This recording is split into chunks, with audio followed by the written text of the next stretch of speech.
Ribuan warga Israel dilaporkan melakukan aksi hingga mengepung rumah Perdana Menteri Benjamin Netanyahu, menyerukan untuk segera mengakhiri perang di jalur Gaza. Aksi ini mencerminkan kemarahan rakyat Zionis atas kegagalan perang melawan proksi Iran.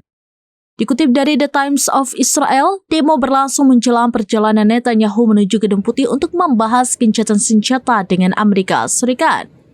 Mereka bergabung dengan keluarga para sandera menggelar demo besar-besaran di Tel Aviv pada Sabtu 5 Juli.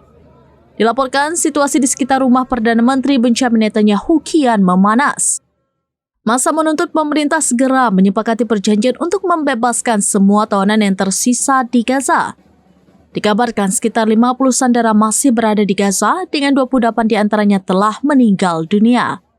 Sementara itu, pejabat Israel dilaporkan tengah menentukan prioritas sandera akan dibebaskan. Diketahui para demonstran terus menyerukan pembebasan sandera secepatnya. Lantas, insiden ini menjadi tekanan terhadap Netanyahu yang kini dinilai tak mampu membawa kemenangan bagi Israel.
Download Tribun X sekarang, menghadirkan lokal menjadi Indonesia.